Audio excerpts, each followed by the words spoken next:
Sejarah penanaman dan asal-muasal jambu air ini cukup menarik. Pada tahun 1983, Dalhari yang pada waktu itu selaku Komandan Koramil Sektor Berbah yang pertama kali membawa bibit jambu air ini dari Candi Bang.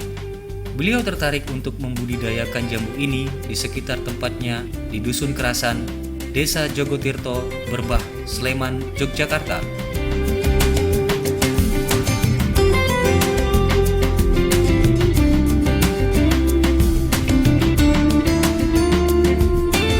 Menanam dan membudidayakan jambu tersebut pada awalnya untuk alasan pelestarian lingkungan.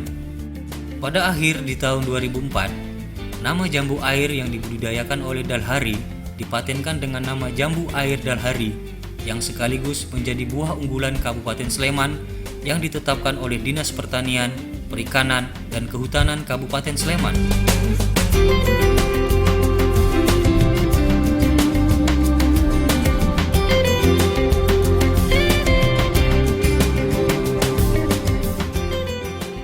Budidaya jambu air Dalhari ini cukup mudah dan cukup bisa dinikmati. Jadi terutama untuk di sentranya di Berbah ini, produksi jambu Dalhari kita memanfaatkan lahan pekarangan juga lahan-lahan marginal. Kenapa? Karena untuk di Berbah sebagai songgo pangan, untuk tanaman padi kita tidak boleh untuk menanam di lahan yang subur.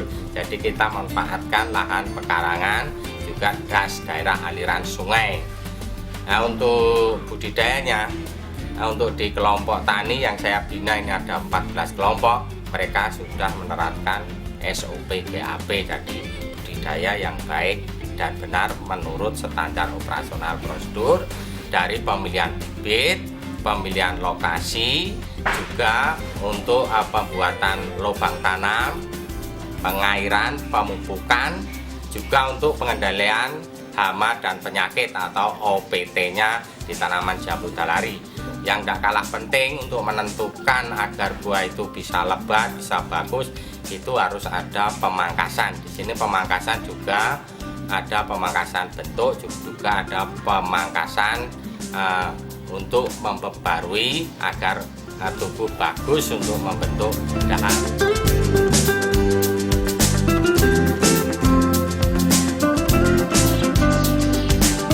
Pemupukan dilakukan saat hendak menanam pohon dan dilanjutkan 2-3 kali setahun menggunakan pupuk kandang.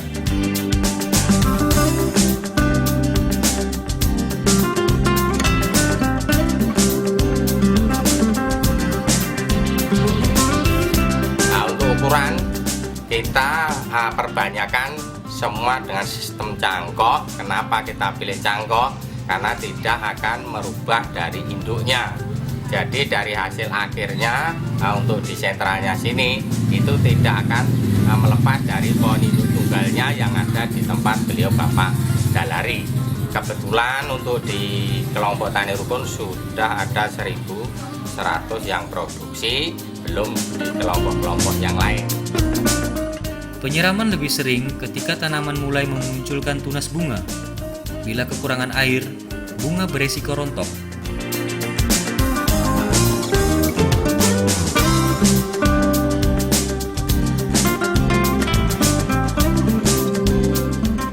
Saksikan liputan kami menarik lainnya hanya di Agro News TV. Sampai jumpa.